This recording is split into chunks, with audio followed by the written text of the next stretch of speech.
What's going on, everybody? We're getting ready to get started in just a few minutes. We're going to get ready to preview this game with the Packers and the Titans tomorrow night, Thursday night football, live from historic Lambeau Field. So we're definitely going to talk about how the Titans can get a victory in Green Bay, a place that's been kind of a house of horrors for them in the past. Also, we're definitely going to talk about some comments where Vrabel defends Todd Downing yet again and wants to basically just shields him, protects him. And I don't know why he continues to do this or how long. We're going to give you an injury update, of course, of who's out for this game tomorrow. And there's a new kicker in town. So we're definitely going to talk about all of that and more. Also, get your nominees in for the Two-Tone Blue Star of the Week of the game and also the Dunce of the Day. So we're going to get ready to get started. Y'all make sure y'all share the show out. Let everybody know to come on in. I'm doing the same thing, and we're going to get started in less than 60 seconds. Hold on. Let's go.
Good evening, Titan Nation. How's everybody?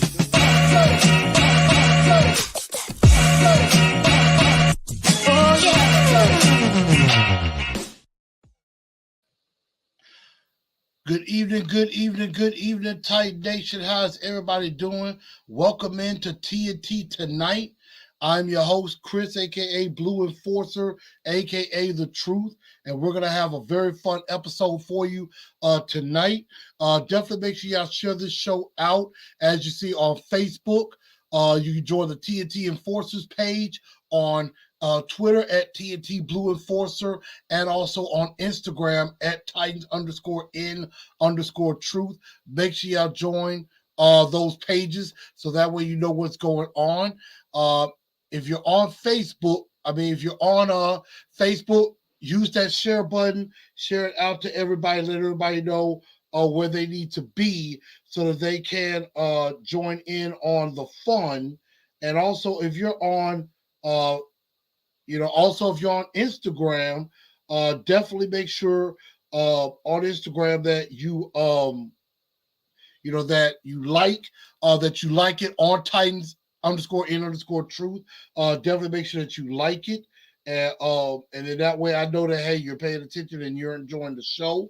And then if you're on YouTube, make sure you smash that like button. I want everybody to smash that like button that comes on in. And if you're new to the channel, also make sure you subscribe to the channel and hit that bell so that way you know when some things are going live, and then that way you'll be able to keep up with what's going on.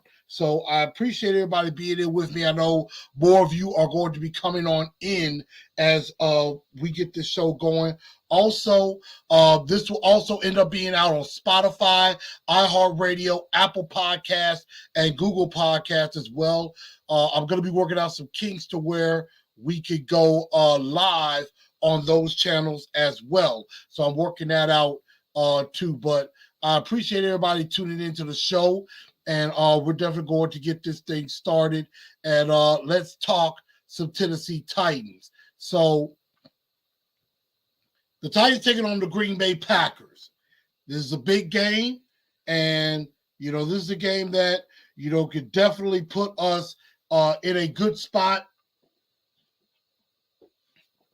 It could put us in a good spot within the AFC. I mean, again, I think the AFC is definitely ours to take, and I think we're going to take it.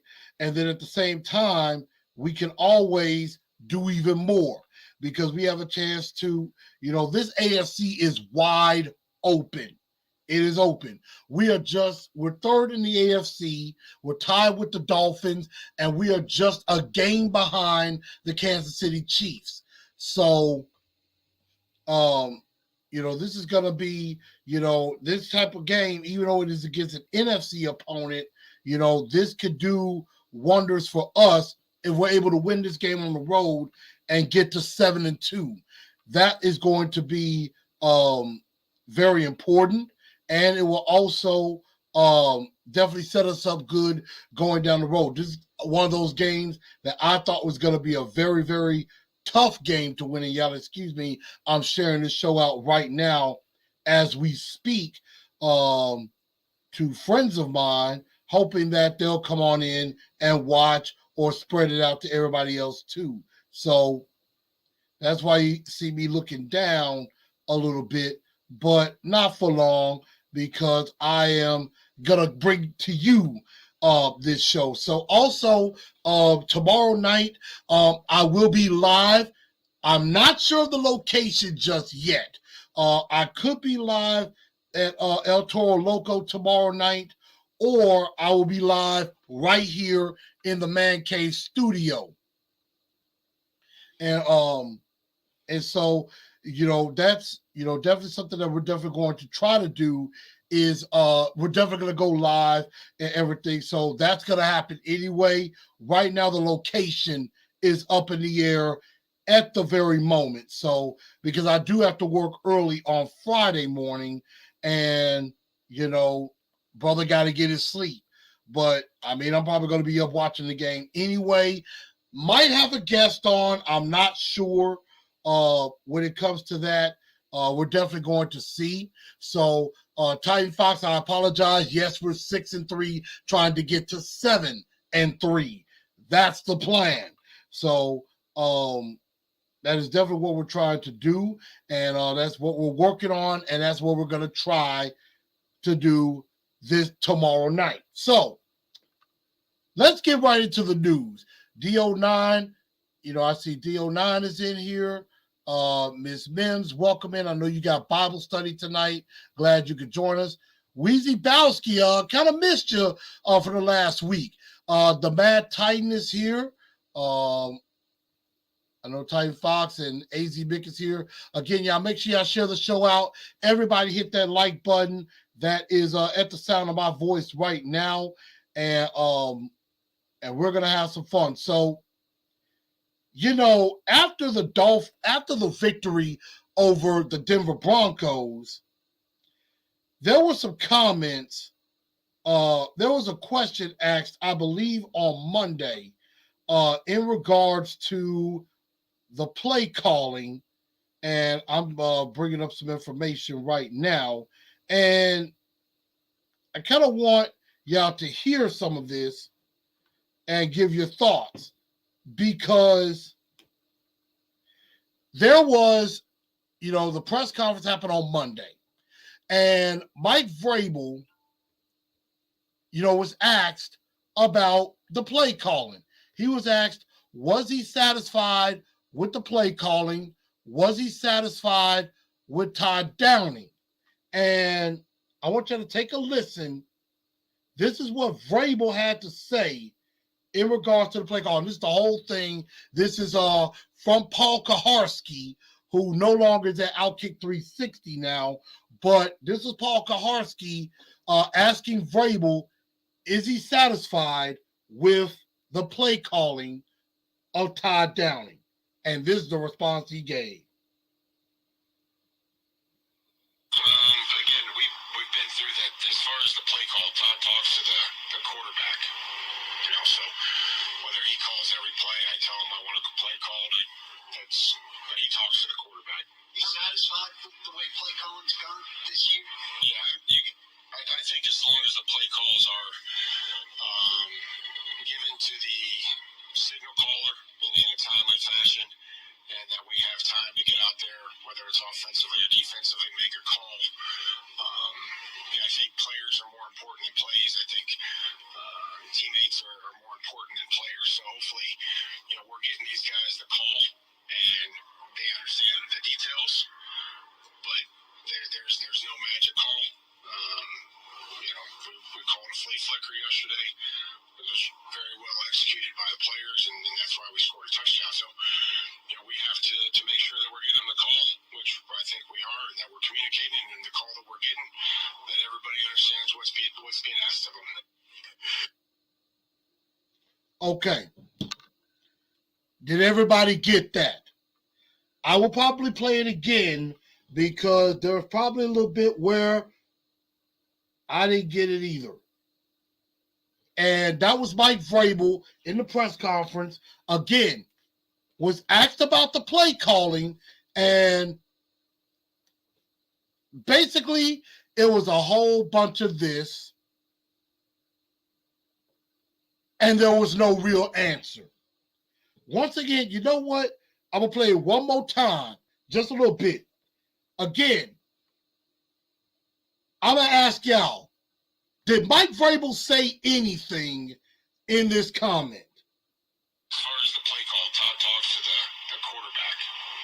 So whether he calls every play, I tell him I want a play call. But he talks to the quarterback. You satisfied with the way play calling's gone this year? Yeah, I think as long as the play calls are given to the signal caller in a timely fashion, and that we have time to get out there, whether it's offensively or defensively, make a call. I think players are more important than plays. I think teammates are more important than players. So hopefully, we're getting these guys the call, and they understand the details. But there's no magic call. Okay, I'm going to stop right there. Like some of you have already commented, and some of you are feeling it like me. Now, Two-Tone Fett, a.k.a. Juan Delgado, says, typical Vrabel answer, what else is he going to say? Here's my thing. He could have answered the question. And before I forget, Derek Roberts, thank you for the super chat. Definitely appreciate you. I want to make sure I acknowledge that. And I'm going to acknowledge some of the other comments in a minute. D09 is exactly where I'm going with this. And it's typical Vrabel. Vrabel was doing a whole lot of talking, but didn't say anything. There was nothing in that response from Vrabel that answered the question. He basically bullshitted his way around the question. Paul Kaharski asked him, are you satisfied with the play calling?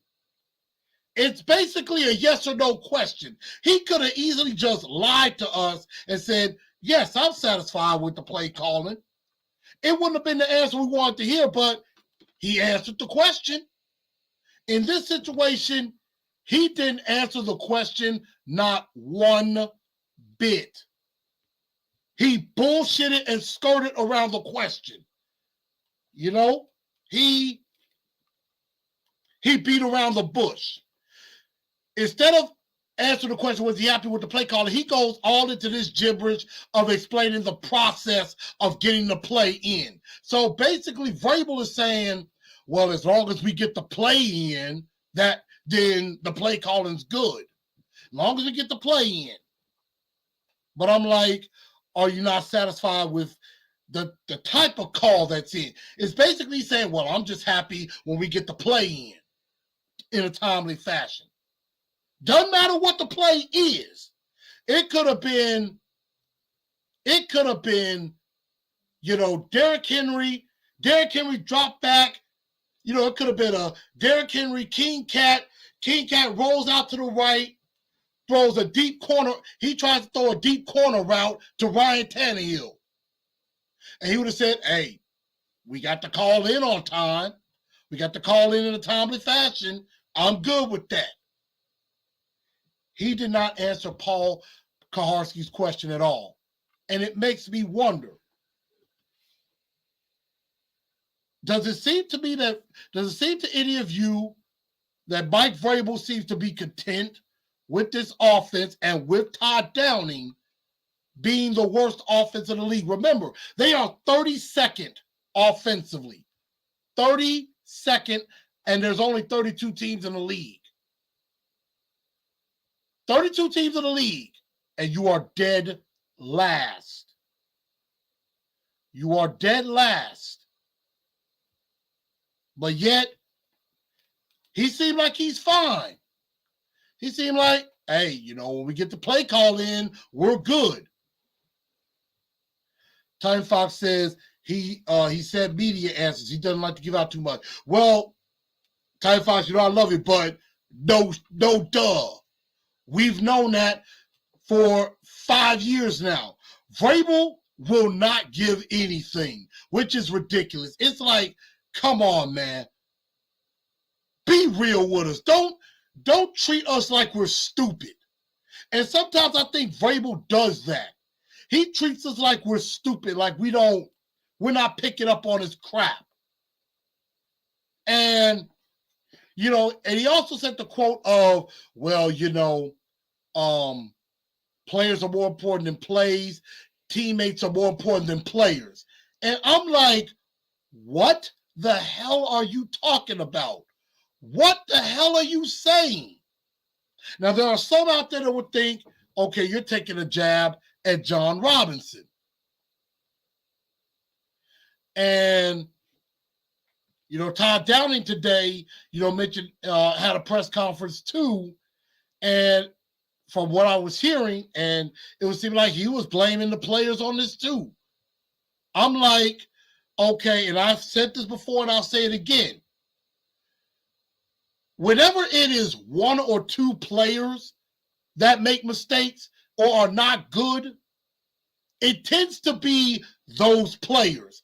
That particular player, if it's Robert Woods who drops a couple of passes and a big third down, if it's that's on Robert Woods. He needs to get on time and on chemistry with Ryan Tannehill and needs to catch the ball. If it's Jeff Swaim who sucks, needing to catch a pass on 3rd and 3, and it would have been an easy catch and easy first down, that's on Jeff. But we know it's more than that. It's more than Robert Woods who struggles to catch the ball and is sometimes taken out of the game plan. It's more than Jeff Swaim is one of the worst tight ends in football and he don't need to be nowhere near the field. It's more than Dennis Daly, who is the worst offensive tackle in the NFL. And Aaron Brewer is not that much better at guard.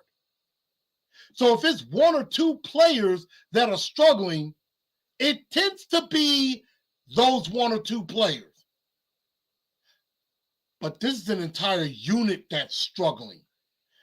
Now, Derrick Henry has his issues too. He didn't have a great game, but we know Derrick Henry is really good. This offense wasn't looking great with Tannehill, wasn't looking great with Malik. We had terrible receivers. Nick Westbrook-Akina, okay, he has one nice game. Don't know if he'll follow that up. He will probably have a sucky game tomorrow night. We will see.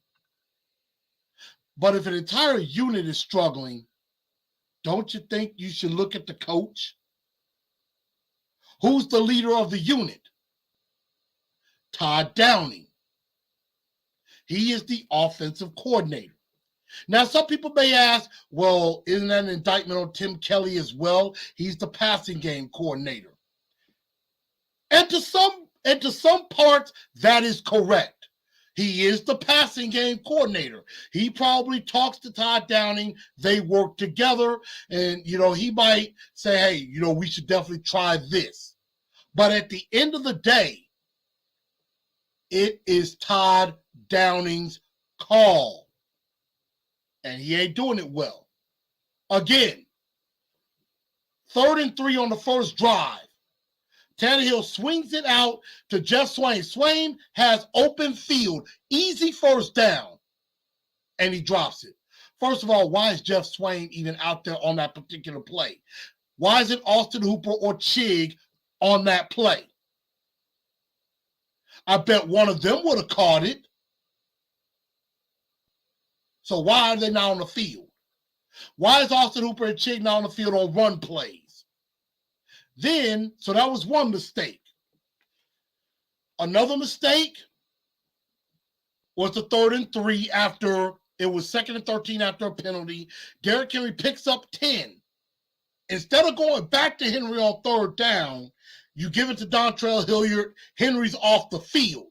Now, I would have probably been okay if both of them were on the field together. I think that would have made some sense. But, again, they give it to Hilliard, doesn't get it.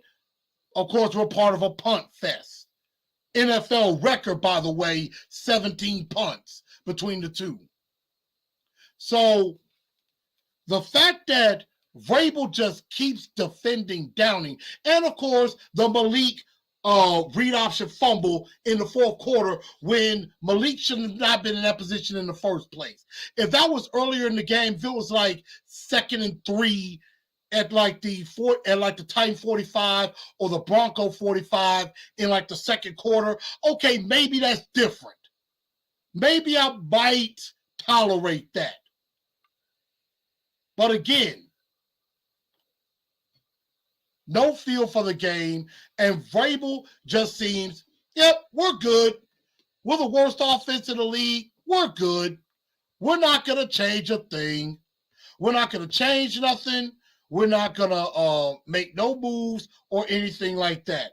And are we surprised?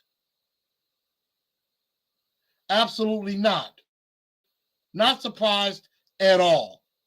He's going to ride with Todd Downing until the wheels fall off. Bad way of thinking, but I get it. Brandon comes and said, at this point, his offensive philosophy is blackjack. Let's score 21 and hold. He's Belichick without the rings. As long as we win, he's happy and satisfied. And you know what? That's exactly that. And in thinking of that, Vrabel would make a hell of a politician for Polly D. Probably would. Answers like a politician. Alex just said it. Vrabel isn't going to throw anyone under the bus. Denver has a good defense, and we won the game. Here's the thing. True. Vrabel won't throw his coaches under the bus. But many times he's thrown the players under the bus. Remember in the offseason, everybody was like, are you going to get a new offensive coordinator? Get rid of Todd Downing. Vrabel doubled down and basically said, it's not the coach's fault. It's the players' fault. So he took a shot at the players and John Robinson, saying, hey, I need better players. I need some better players. Of course, this is before John Robinson traded he who shall not be named, A.J. Brown, which was stupid. I'm going to get my A.J. Brown reference in there. So he blamed the players then. He's doubling or tripling down on Todd Downing now. Basically saying, we're the 32nd ranked offense. We're good.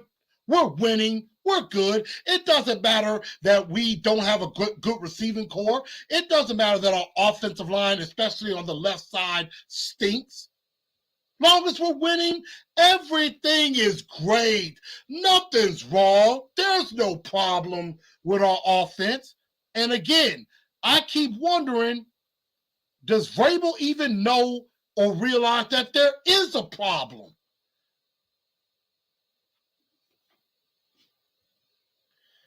And Two-Tone Fett says, bring up a good point. Maybe he did that because he's really discontent with the play caller. Maybe he is. I don't know. But he seems like, and Mr. Jones said the flea flicker was genius when the run wasn't going well. I mean, the passing game did work. I'll give him that. The flea flicker was a great call. Mainly because it worked. If it didn't work, we would have criticized. NWI is going to eat tomorrow. We'll see. I mean, the Packers have some good corners. One in particular. He did not say anything, not answering the question. He didn't. And Rocky, as I've said, he is speaking fluent Belichickian. I mean, if Belichickian, How to Speak Fluent Belichickian was a book, Vrabel read that book page by page, chapter by chapter, word by word. He has read that book backwards and forwards. He knows Belichickian like the back of his hand. Dear Rob said, well, you're locked up in an extension. Of course you're not going to care. I mean, yeah. And he's not going to throw Downing under the bus. Luke Joel said J-Rob needs to go. John Robinson does deserve some blame. Because, I mean, we did get word that Caleb Farley may have a herniated disc in his back. He's going to have season-ending back surgery. So for the second straight year, Caleb Farley's season ends early, which a lot of people are starting to wonder, is he a bust? You drafted Isaiah Wilson. He didn't give a damn about football. Caleb Farley, I agree, he at least tried. He's just had some bad luck. Dionard says, we don't have the talent and Downing is bad. Offense is going to look like that. You got to coach better, play better. You know the rest. I like that with Derek. I mean, the thing about that is you can have the greatest talent in the world, but if you have a play caller who sucks, your offense can look bad unless your players, execute. Your players, if you have great talent and a bad play caller, the talent has to execute it to perfection to justify the play call. If you have a great play caller but no talent, you can kind of work your way around that because a good play caller can help bad talent look decent. And a good play caller will hide deficiencies that the offense has. A good offensive play caller would be like, okay, you know what? Dennis Daly can't hold up a block. Maybe let's work a play where we roll out away from him to where whoever is on that side can't get to Tannehill quick enough.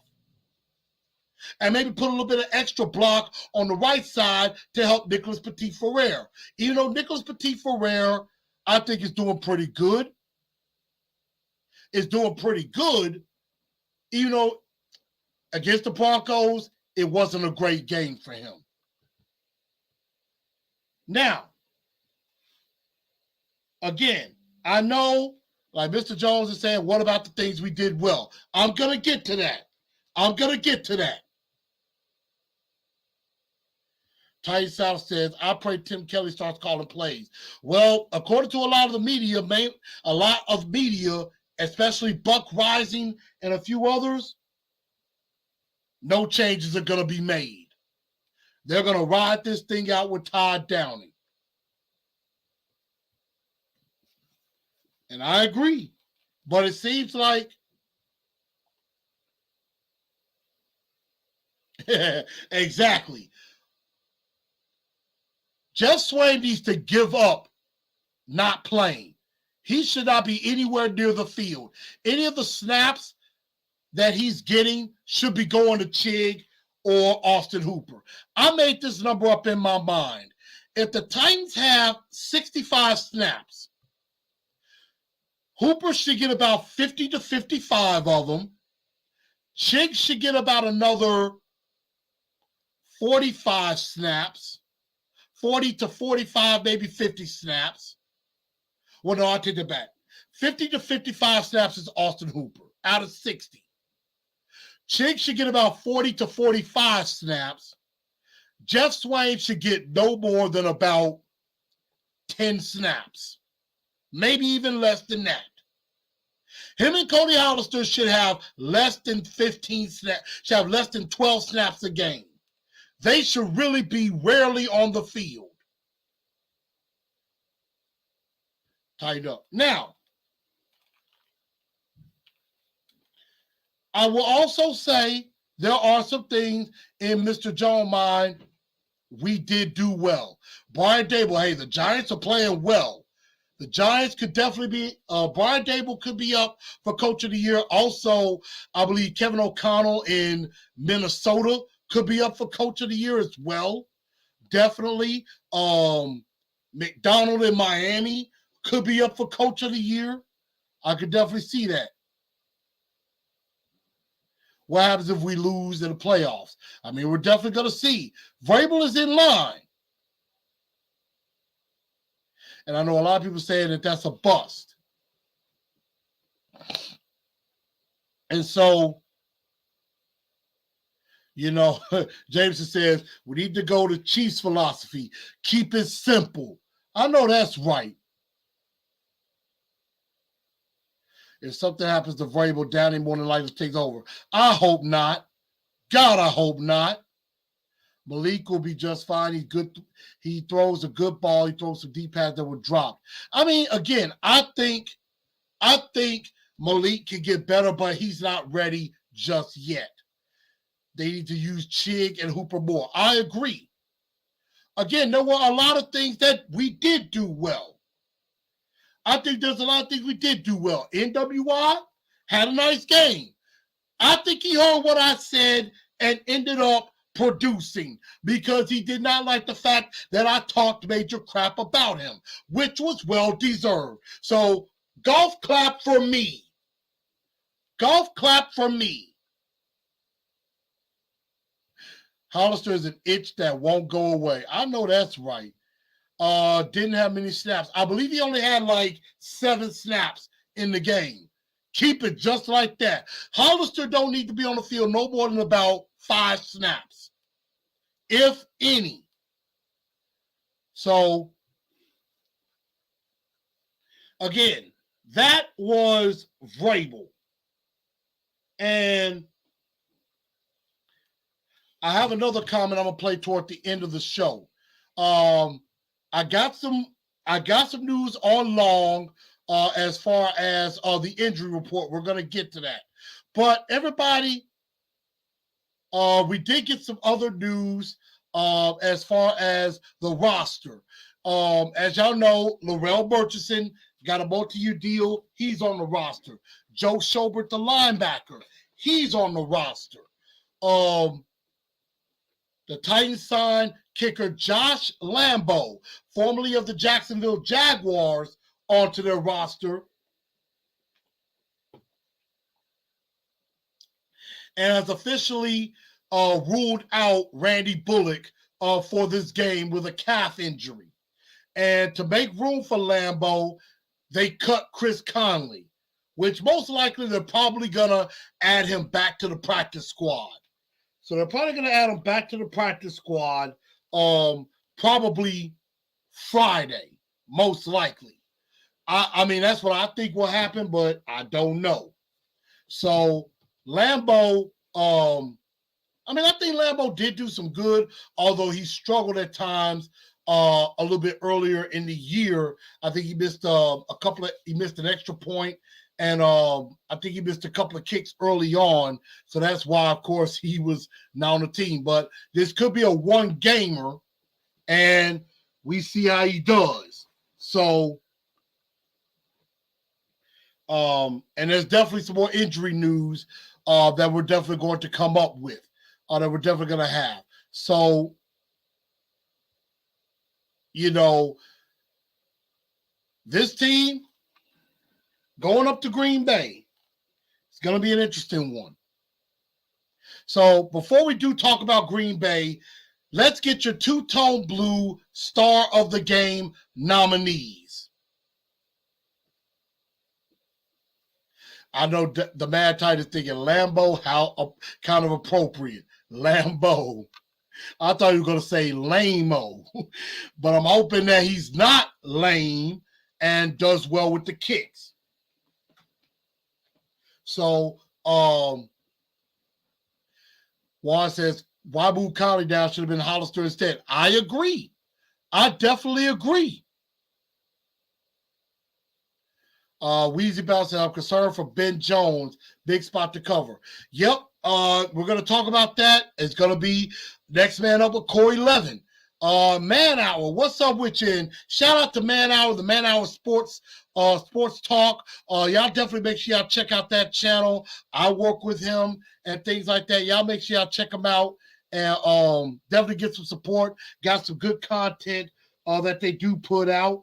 The Titans are officially in Green Bay right now, so they have arrived and are ready for tomorrow. So, definitely shout out to the Man Hour and what he does and everything. So, he said good stuff as always. Titans have a great chance to win. I mean, I think they do too. I definitely do think they do too. I would rather this game had been at Nissan Stadium than at Lambeau because it's been kind of a house of horrors. So we're definitely going to find out. So who is your two-tone blue star of the game? Let's see. We got Ms. Mims going with NWI, Jameson going with Stonehouse, AZ Mick NWI. Titan Fox says D-line was amazing. Stonehouse to pick. Wheezy Bowski going with front seven. Two-tone Fett going with Stonehouse. Ooh, I mean, hey, Stonehouse is definitely getting some love. Mr. Jones says entire defense, NWI. Let's see. Trying to catch up with some more. Now I know there are some comments. With down 5 starters, we still sacked Russ 6 times, pressured him over 30, 18 quarterback hits. I think somebody said they think that maybe a strip sack or pick 6 tomorrow. I hope so. Let's see.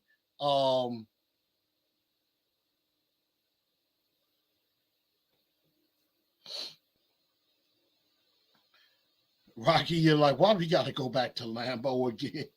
I don't know. Money Mike says Cole makes a play. And I agree.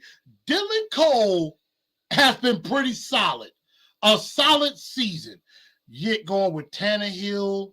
Oh, man, while we let Stonehouse kick field goals, he could probably kick an 80-yarder. Punting the football and kicking a field goal, I believe, are 2 different things. So that might be why. Ian going with NWI. Ooh, y'all making it tough for me.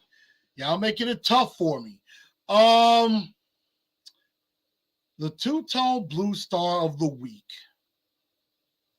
I think I'm going to go with NWI. And I'm going to go with NWI for one reason. Me, because I called him out. And he listened and he put it together. So now he can actually say, you know what? I was out there making plays. So once again, I pat myself on the back. Okay, I'm going to stop playing, y'all, because I know y'all going to be like, Chris, what are you doing? So I'll give it to NWI. I think NWI had a heck of a game. I believe he had 8 targets, 5 catches. Had the big touchdown, had the 2 big touchdowns. And let's see if he builds on this. Weezer says honorable mention the offense coming back to win because we haven't all year. True. Mr. Jones says, what's up with Racing and Math? Still on IR? Doesn't look like he's returning anytime soon. Mr. Jones says, Traylon Burks being back opened up the field for other wide receivers.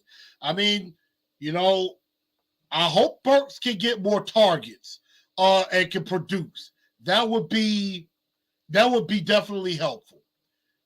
But wherever there's a star of the week, there has to be a dunce of the day.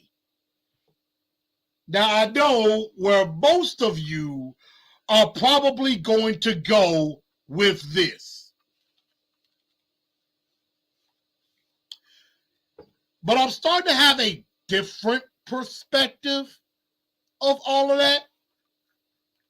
And I have a little bit of a different perspective of maybe where I go with the dunce of the day.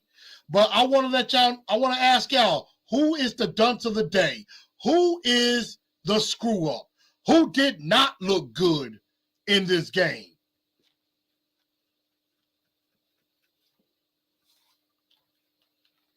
Titan Fox says Surtain was on Burks. That opened up NWI.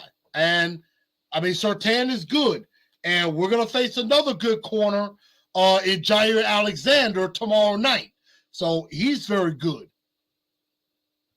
Mr. Jones says Malik with the fumble again.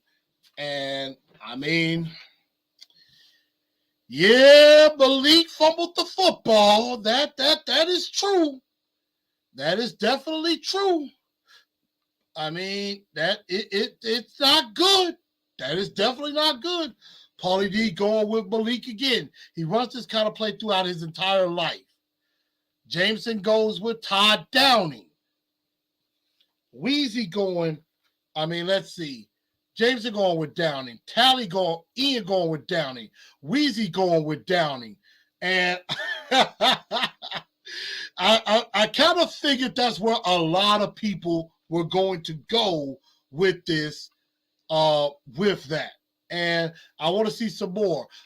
Could y'all might look at maybe Russell Wilson and his struggles. Nathaniel Hackett, which looked like he ain't looking too good in Denver right now. You know, he ain't looking too hot right now in Denver. MHVACR, Downing. Everybody's just dumping on Downing some more. And I mean, I would too. I mean, don't get me wrong. I would dump on Downing as well.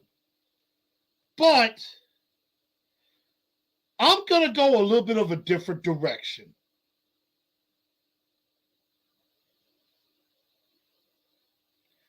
I'm going to go a little different of a direction.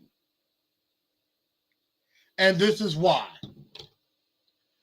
Let's see, Paulie D. Malik tucks that ball and runs for 25 yards. Downing looks like a genius. And I put a little bit of that play on Malik, a lot of it on Downing, because he shouldn't have been in that position in the first place. But at the same time, Malik has ran that play a lot. You've got to know, you've got to have a better secure of the ball. If you're going to pull it out, you've got to pull it out, and you got to have that secure so that when you give it to Henry and you pull it out, you can't pull it out late.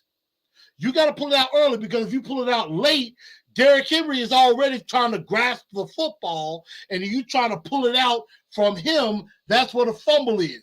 If you give it to Henry and it looks like he's about to grab it and then you get it out of there, then fine. Yeah, he has room to run. He has room to run. So I could definitely see that. You know, AZ Big saying drowning. Mr. says scores around the league are down. Titans thrive in the gritty, grinded out games. Downing called a good game considering the Broncos are top 5 defense. Although Crosio going with Downing.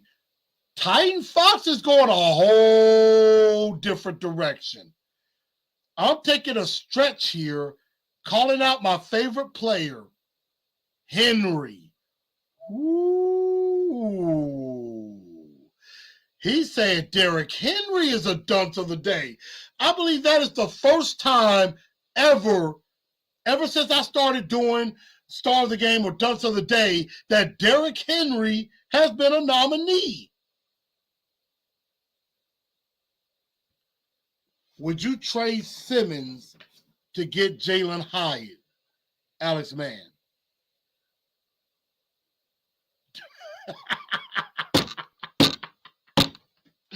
Woo! I'm sorry, Alex. I know you're probably asking me a real question there, and I'm going to answer it very quickly. Hell no. Hell no. There is no way on God's green earth I'm trading Jeffrey Simmons.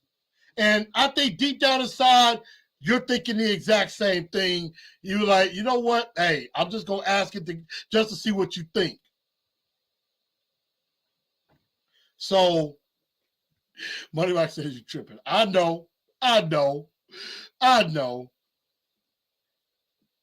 Now, Henry had to go to the bathroom, and I'm sticking with that.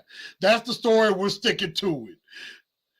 That's the story. We're sticking to it. So, I'm not going to go with Todd Downing on this one, although he does deserve much of the blame. I'm going to say the dunce of the day is two people. One is Mike Vrabel. One for the comments of defending Downing in that press conference, and because we have blamed Downing so much, and yet Mike Vrabel doesn't make any changes. At the end of the day, Mike Vrabel could make the change if he wanted to. He could easily fire Todd Downing and promote Tim Kelly to offensive coordinator, and nothing changes. You could easily do that, but he won't. And so that's why I give it to Vrabel. I think Vrabel is the dunce of the day. And I have another dunce of the day, and this is also kind of a early shut your pie hole moment. Blame isn't attached to a win. Give him credit. Yes and no. We won despite Todd Downing. We won despite that. And Steven says, yep, he's staying as long as Mike Vrabel is around. Unfortunately, yeah, because it's just like Mike Mularkey and Terry Robisky. And I will keep saying this again. Those who do not learn from history are doomed to repeat it. And Mike Vrabel obviously has not learned from history. Sometimes you just got to let a guy go. You got to know if this guy is sucking, let him go. He keeps downing around. Vrabel is basically saying, yep, even though we're 32nd in the league offensively, I'm satisfied. We're good. There's no problem. We have no issue. Paulie said, I like that truth. Vrabel is responsible for Downing. That's all I'm saying. When do we start blaming Mike Vrabel? And Mr. Jones, see, you're heading into a direction I'm finna go with. And this is another dunce and a shut your pie hole. And I'm going to tell y'all why in a minute. Take a listen.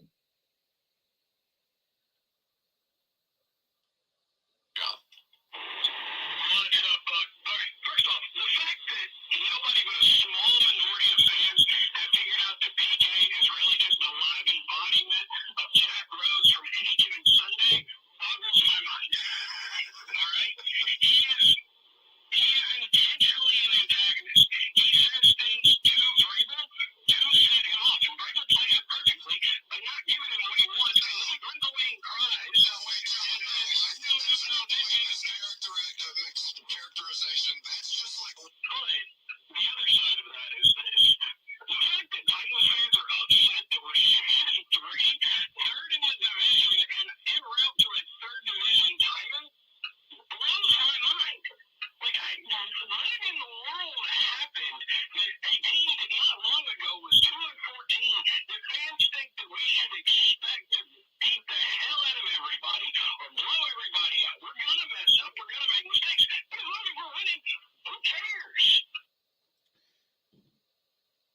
That fan right there deserves a dunce of the day and a shut your pie hole.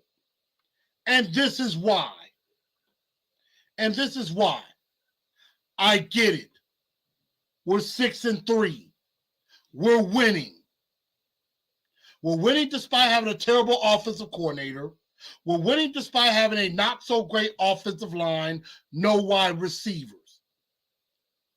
We're winning despite the fact that the rest of our division completely sucks. I get it. But that fan is delusional. That fan is speaking from a loser's mentality. He speaks like a loser because, and that was from the Buck Rising show yesterday. He's speaking like a loser. You know, he's a guy that he's not used to winning. He doesn't seem to be used to winning. You know, he's a guy that, you know, it's kind of like, I'm going to use probably a messed up reference. It's kind of like, you know, you're a guy in school. You're a guy in school. You never can seem to get a girl to notice you. All the pretty girls, all the girls just pass you by, don't even give you the time of day. They don't even know you're alive. And then that one girl, maybe she's not the most attractive in the world or anything, but she notices you and she likes you and wants to be your girlfriend. And then you're on each other's arm. You're walking down the hall with her. You all happy like you on top of the world. Like, man, I'm as happy as can be. Can't nobody bring me down. And everybody else is looking at you like, dude, that girl is not that cute. She's ugly, man. Why are you so happy? That girl, why are you so happy? And he's like, why are y'all complaining about my girl? Fact is, she makes me happy. And as long as I'm happy, who cares? If she's happy, who cares? He's basically saying the same thing. And I know that's probably not the best reference in the world. I tried. But he's speaking from a loser's mentality. He's saying, yeah, we were at the bottom of the barrel in Wizenhunt and Munchak. We started winning with Malarkey. So when we went from 2 to 8 and 9 wins, yes, that was success. Then we went from 9 to 10 wins. We go and win our first division title. Okay, we're satisfied we won a division title. No matter if we got knocked out early in the playoffs or not, we had success because we won a division title. We went 2 in a row. Okay, we're showing that we're dominating the division, but we got knocked out in the playoffs again when we were the number 1 seed. But this guy is like, we're about to win our 3rd straight division title. We're winning. Why are you complaining? Who cares? My point is, shouldn't you want more? Shouldn't you want better? Your offense is 32nd in the league. Shouldn't you want your offense to be better than what it looks like? Should you just want more than a division title? Shouldn't you want a win in the playoffs? Shouldn't you want a Super Bowl? That's what every team in the beginning of the year is setting out to do. I bet at the beginning of the year, nobody was thinking the Jets or the Giants would even possibly think of a Super Bowl. And both of those teams in New York are balling. Like they can actually think, you know what, we actually got a shot at this thing. You should want more. A division title, going for a division title, winning is expected. I expect to win. Winning a division title, that's not the high expectation for me anymore. That's the bare minimum. I expect us to win a division title every single year. I want more. I want a Super Bowl. And if you're not thinking big, if you're just like, well, hey, I'm going to be satisfied if we, just win the division and get to the playoffs and, we're winning even though we're beating the crappy teams, but we're not playing so well against the good teams. But, hey, we're winning the division even though we're 32nd in the league and the rest of our division is crappy. We're good with that. You shouldn't be thinking like that. You should think big picture. Division title should be the bare minimum. You should expect to win the division every year. The rest of the division sucks. We should win the next 2 or 3 division titles. Now I'm like, forget just the division title. We kind of have that all pretty much wrapped up. I'm looking at, hey, we can fight for the number 1 seed again or fight for a better position. Because the playoffs started today, guess who's coming? Guess who's coming to Nissan Stadium? The Buffalo Bills, because they're 6th right now. And that would scare me to death. So I'm not going to lower my expectations. I demand more. I expect more. And you should too. All of you should expect more. If we beat the Chiefs, we're 7-2. We are a missed field goal away from being 7-2 or 8-1 right now with this team.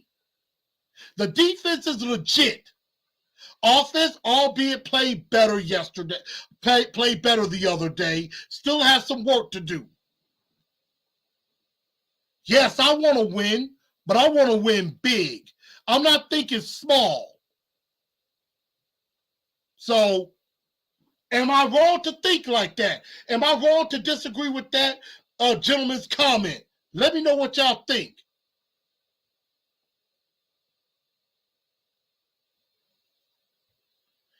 And I do see we have some of them bad sites in there.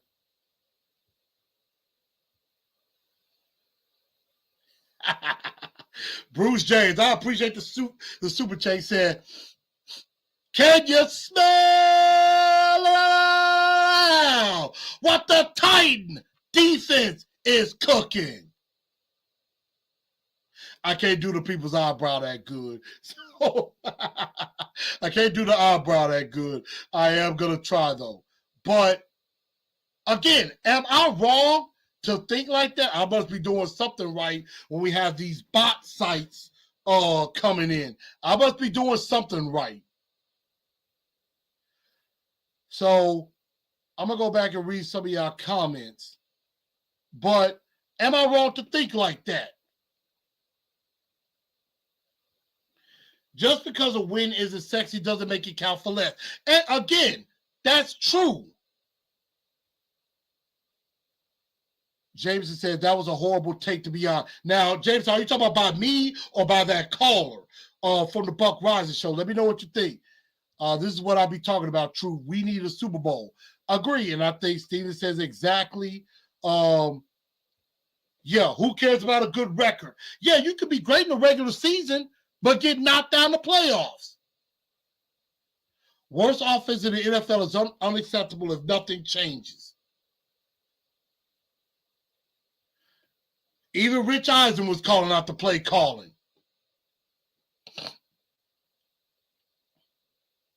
Now, defense does win championships. I definitely agree.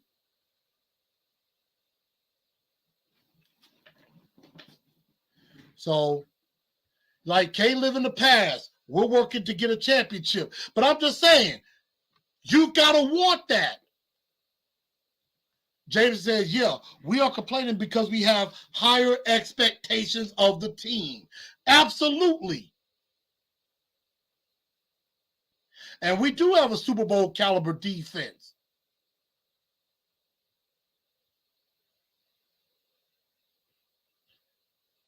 Offense may cost us the goal. May cost us the main goal. Mike Vrabel and John Robinson are thinking cheap. And I don't like their way of thinking right now. It's like they seem like they're just satisfied with winning the division despite having a 32nd ranked offense. And it seems like they're happy with that. And they don't want more. As a diehard Titans fan, we should always want our team to be the best. I agree. Absolutely. He's thinking cheap. I want to win the Super Bowl. I want to win. You know, he said, Alex said, I agree. I'm really tired of hearing we used to only win 2 games. That was a long time ago. It's time for a ring. Mick says Super Bowl. Yep. And, you know, you can't waste this defense. You cannot waste this defense. Again, Bruce James, thank you so much for the super chat. I agree. I think we should definitely draft offense. I think we're definitely going to be looking at a left tackle and probably a wide receiver very early. So just trying to read some of your comments. I ain't going to get to everybody, but yeah. Texas bringing in Amari Rodgers, even though he fumbled on punts, and Eno Benjamin at running back. So, yeah. I mean, it does seem like the Titans are acting like they don't want to win because you would have made a trade if you want to win.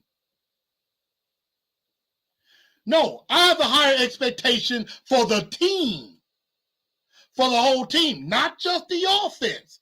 I have higher expectation of the team. And James said it was the call I was talking about. I figured that, but you know, hey, we made sure we clarified. Alex says, I think the defense wins championship thing is over. I think it's all about the offense now. You're probably right, but if you go back to a Super Bowl, you go back to this past Super Bowl, Rams and Bengals, who wrecked the game? Aaron Donald. He wrecked shop on Joe Burrow. Chiefs and Tampa Bay. Defense wrecked Patrick Mahomes. He was running for his life. He was running for his life. And so that's why defense still does win championships at the end of the day. So I appreciate everybody, with the comments and everything. But let's get into this game with the Green Bay Packers. And, of course, get your questions in for Pick My Brain as well as we talk. So Titans Rossi is in the building. What's up, man? Hit that like button. I definitely appreciate that. And definitely make sure y'all do. Smash that like button. And definitely, if you haven't subscribed to the channel, go ahead and subscribe. Hit that bell and hit all. So that way you get all the notifications when the show goes live. And so let's go ahead and get into this Green Bay game. Green Bay, they're coming in. Green Bay is coming in, not in the greatest position. I believe they are 3-6 right now. And just they're not looking. 4-6. They're 4-6 right now because they did just beat the Dallas Cowboys. So we're finna get into this game, and defense stops offense in the cold. And it's going to be cold. It is definitely going to be cold. So, let's start with the injury report. And this is taking a look at who's out for the Tennessee Titans going into this game. Out, Randy Bullock. Out, Bud Dupree. Out, Lonnie Johnson, defensive back. Ben Jones is out due to concussion. I think he'll be back after the bye. He'll be ready to go. Amani Hooker, even though he fully participated and then was limited, he's out. So I guess they're not ready to bring him back just yet. And plus you got Kalu and Andrew Adams, so I think we're okay. Now, questionable is Elijah Molden and Big Jeff. And Big Jeff has been talking to the media, and the way he sounds like he plans on playing tomorrow night, and so does Elijah Molden. I think Elijah Molden with the groin, he said it was more of a scare. Like, thought it might have been something bad, but it looks like he's going to be okay. And I think Big Jeff is going to play too. Now, Randy Bullock is out, and like I mentioned earlier, Josh Lambeau, who is about an 87% kicker, is still pretty good. I'm trying to bring up his stats now. Let's see.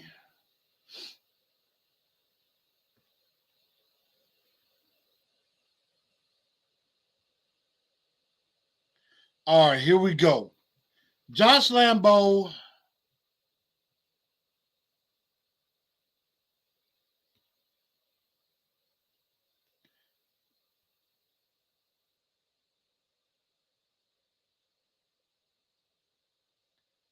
Let's see. Josh Lambeau for his career is, let's see. Okay. For his career, he is at 87%. He is an 87% kicker. 87%. He's 87% on his kicks. He is 128 for 147. He's made 128 kicks out of 147 attempts. His longest is 59. He is 16 for 23 from beyond 50. He is 29 of 29.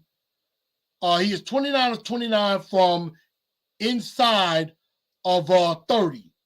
He's hit 50 of 51 from 30 to 39, 33 of 44 from 40 to 49. He's also 16 of 23 from beyond 50.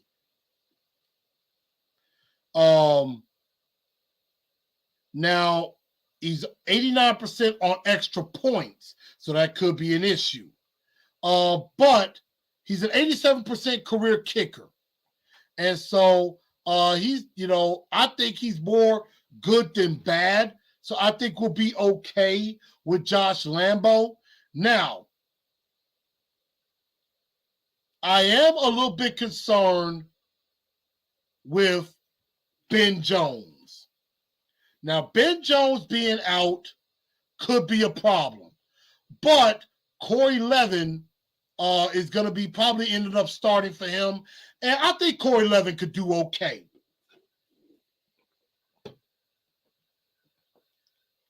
Because I think Corey Levin has stepped up in spots and has done okay, but we're definitely going to see because he's probably going to end up being the likely starter in place of Ben Jones. So, Levin does have some experience at center, so I think this is his chance. And I mean, we're trying to look and see, is it possible that Corey Levin could be the starting center for the future? So that's something we're definitely going to find out. Now, they're going to be going up against a pretty good defensive line. Fulton being back, glad he's back. Yeah, Fulton looks like he's going to go. He was not designated, so it looks like Fulton's going to go. It looks like Roger McCreary's going to go. It does look like we're about to have our almost full complement of corners. So that's just something that we have to do. So how do we beat the Green Bay Packers? Packers coming in 4-6. They beat the Dallas Cowboys, come back from 14 down to win in a thrilling game. How do we beat them? David Long Jr. Looks like he's going to go as well. Like David Long Jr. Was on the list. He was limited, and he was limited on Monday, but then practiced on Tuesday and Wednesday, so he doesn't have a designation, so he's good to go. David Long is good to go. So how do we beat the Green Bay Packers? And we start with the Blue Enforcer 4 points to victory. Point number one, you're going to have to wrap up Aaron Jones and A.J. Dillon. Both of these backs are pretty good, and they're tough. And Aaron Jones can catch a little out of the backfield, too. You got to be disciplined and wrap up. And the Tennessee Titans have done very well against the run. They're number 2 in the league. So, against their run game, I'm not that worried. Against their run game, I think we are going to do just fine against their run defense.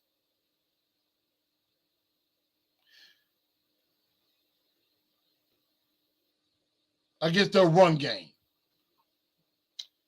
And not to mention, their starting tackles for Green Bay are questionable.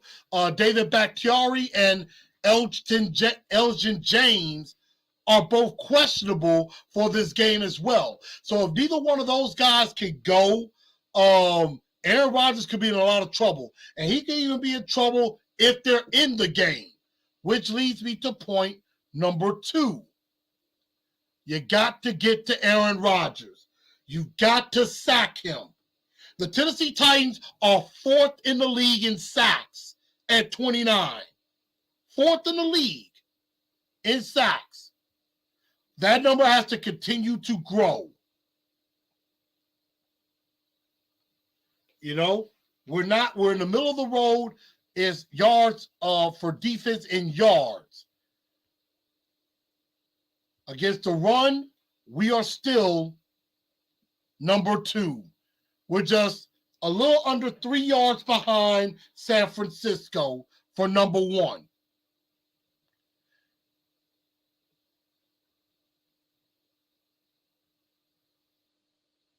Now, we're still 31st against the pass, but obviously I think there's some improvements there. But we got to get to Aaron Rodgers. Aaron Rodgers does not like to get hit. You got to put him on his tail. Now, he's going to try to get the ball out quickly. And also, Aaron Rodgers is going to try to make some guys jump off sides. He is very good at making defensive players jump off sides and get that free play. So we definitely got to watch out for that. And I know they were working on that drill, concentration drill, like watching the football, because Aaron Rodgers likes to do that. He likes to try to make guys jump off sides and then get that free play. So we got to be careful of that. Also, you know, Christian Watson kind of showed up, had 3 touchdown catches in the game against the Cowboys. So we got to watch out for him, Sammy Watkins, and Alan Lazard. We got to watch out for those guys. Mainly Christian Watson, because I actually like Christian Watson, and I think he's starting to build a rapport with Aaron Rodgers.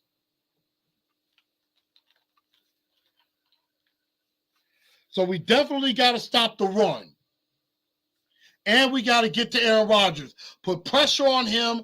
That's definitely going to help.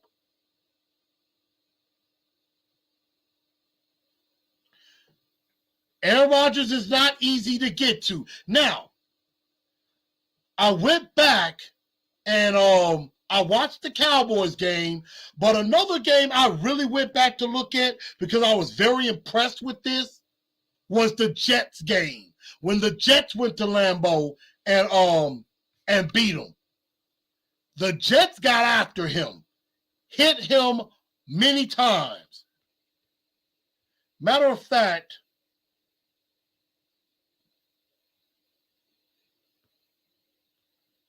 I'm finna see. Let me see. I'm gonna get the box score from that game because I went back and watched that game in particular because I was very impressed with what happened. They sacked Aaron Rodgers 4 times in that game. They sacked him 4 times. They held the Packers to just 60 yards rushing. I think our defense is better than the Jets. Number 3, and this is on both sides of the ball, which is something I'm looking forward to. I am looking forward to the matchup of our defensive line against their offensive line and our offensive line against their defensive line because both sides have pass rushers. With us, you got Big Jeff, you got Autry, you got Weaver, you got Walker, all getting back there. You got Mario Edwards getting back there. Green Bay, you got Preston Smith. You got Rashawn Gary. Kenny Clark is a big defensive tackle that could be a problem. Very, very good. Winning at the line of scrimmage, winning in the trenches is going to be extremely important. If you win the line of scrimmage, you can win this game. And then last but not least, change the narrative about Lambeau and cold weather. And this is mainly for Ryan Tannehill. Because Jarrett on Stillman and Company today mentioned he was concerned about Ryan Tannehill in cold weather games. Now, in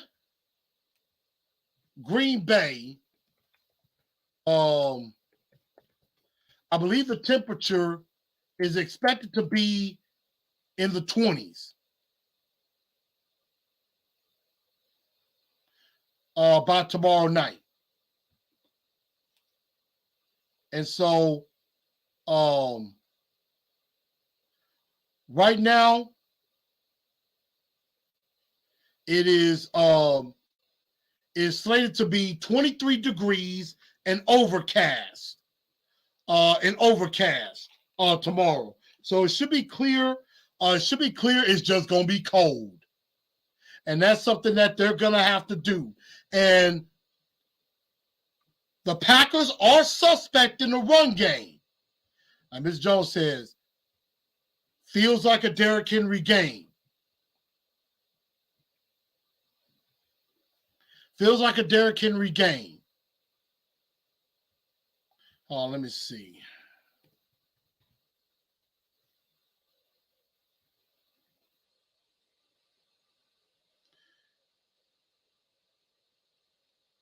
I'm trying to. Oh. Wow. Okay. That is I did not know that. But I'm starting to find this out. Rashawn Gary looks like Rashawn Gary torn ACL. Ooh.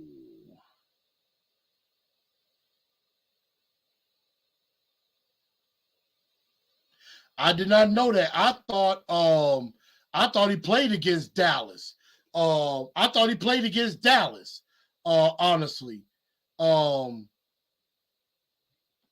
I thought he played against Dallas. I mean, I did not know he was out. Ooh, shit. So that's good news for us. Ms. Jones, win the battle of the trenches. Take advantage of the Packers' mistakes when they make them. I agree. Stop the run. Protect the ball. We can win. Fulton on Watson should help us. Get turnovers. Feed the king. Got to pressure Rodgers without blitzing. So I definitely agree with all of that. And that's how we're going to win the game.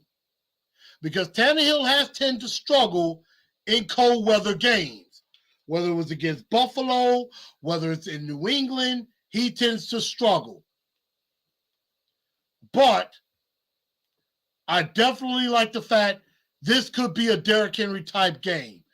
The refs could be an issue, especially if we blow on Aaron Rodgers, they might call something. So hopefully that's not the case, but we're just gonna have to man up, grit our teeth, and play some ball, and just let the chips fall where they may. And Green Bay is in the bottom third against the run. They give up about 140 yards a game. They're 26th against the run. So this could be a good Derrick Henry game. Now, they are third against the pass. They do have some good corners, Amos and Ford at safety, and then Jair Alexander is an excellent corner. Say, Aaron Brewer got to stop jumping off sides. You mean false start. Yep, be the bullies. Be more physical. Titans football. And I agree. For this game, we can get revenge. And for this game, just like Kansas City, it needs to be ugly. It needs to be an ugly football game. It needs to be ugly, just like what they say Thursday night games are. It needs to be ugly. It needs to be boring. That fits right in the Titans' wheelhouse.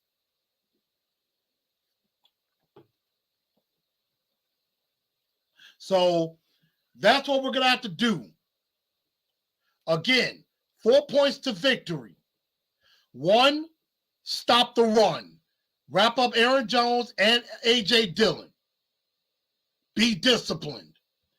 2, get to Aaron Rodgers, and you can't do a lot of blitzing. Cowboys try to do some blitzing, and that's how they got burned a little. You got to get to him with 4. Both sides of the ball got to win at the line of scrimmage.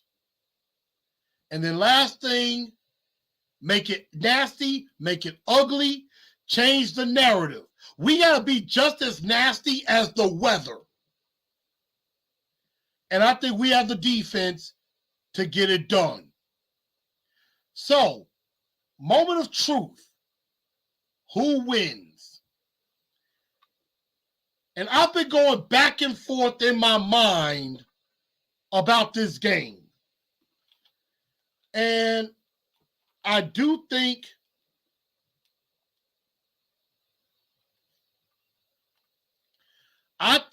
this is a game. I think it's going to be, with it being Thursday night, it's going to be ugly. It's going to be boring.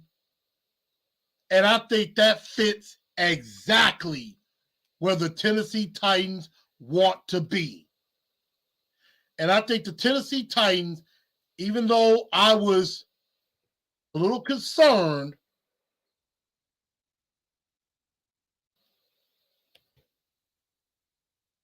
I'm a little concerned about Aaron Rodgers because I know Aaron Rodgers is good.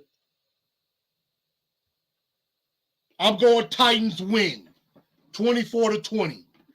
And I was struggling with this. I was nervous about it. But I think Derrick Henry goes off. I think Derrick Henry has a big game. And I think Chig or Austin Hooper could have a nice game because I think they're going to sell out to stop the run, and that can open up some things. Also, one of their best players, linebacker Devondre Campbell, is also out for this game. So they're already without one of their best pass rushers for the year, and they're without their best linebacker. So if you can get some passes over the middle with Chig and with Hooper, you might could do some damage. Let's see, X going cold weather will be a factor, 23-20. Jack says, I think the Titans win. We forced the Packers to play our style of game, and I think this sets up perfectly for it. And I think, yeah, Titans win and make a statement. I mean, if they win this game at Lambeau, they will be making a statement to the rest of the league. Titan Fox, I definitely appreciate that. So I think the Titans are going to win as well. So I think the Titans take care of business. They get the job done, and they will win 24-20, and will improve to 7-3 on the year. Once again, y'all, I kind of had my shut your pie hole moment already. And I think that's the thing. The Packers don't like to get physical. And I think in a game like a Thursday night game, where usually it is not good football, physicality can win. Let's see, James says 24-14. Mr. Jones says 28-17. Force Aaron Rodgers out of the pocket. No, it's better to keep him in the pocket. Aaron Rodgers Aaron Rodgers tends to do better when he gets out of the pocket and extend. We got to have outside contain, keep him inside, but don't give him a lane in the middle to get out. That's what we have to do. So I do think the Tennessee Titans do win this game. So, everybody, I'm probably going to get ready to get up out of here. First of all, I want to give a shout out. I definitely want to give a shout out to Mr. Titan and also to Haley and to Haley Thornhill for what they did for our guy Bryce Pratt. He got to see his first Titans game ever at Nissan Stadium. They were able to get it to where he could get on the field. Guy like Tannehill and Derrick Henry came over to him. Mike Vrabel came over to him. I thought that was really cool what they did for him and everything. So I would like to give a shout out to both of them. I definitely think that was really cool what they did for one of our fellow fans. In my mind, I'm like, man, I wish they did that for me. Let me get on the sideline. I'm like, I can tell them, hey, listen to the show. You know what I mean? So we got to be bullies. If we're bullies, we win this game. But we got to play discipline. So everybody, I'm finna get ready to call it a day. I'm finna go get me something to eat. I want to say thank you to everybody for tuning into the show. Thank y'all so much. Thank y'all so much for watching. I will see y'all tomorrow night for the live game, for the live show. I'm not sure if I'm going to be at El Toro Loco or not. I know there's going to be the Packers fan club is going to be there. And our Titans fan club, another Titans fan club, is also going to be in the building. I know there's going to be a lot of music. I'm going to definitely try my best. If all else fails, I'll be right here for the game as well. So either way, I will be live tomorrow night, Titans Packers. I guarantee it. So everybody, thank y'all for tuning into the show. I appreciate y'all again. Jackie, thank you for the super sticker. I definitely do appreciate that. Of course, super chats and donations are definitely appreciated. Thank you, everybody, so much for everything. Thank you, Cookie. Thank y'all so much. And you know what? Tighten up, because that's all we know how to do. Good night, y'all.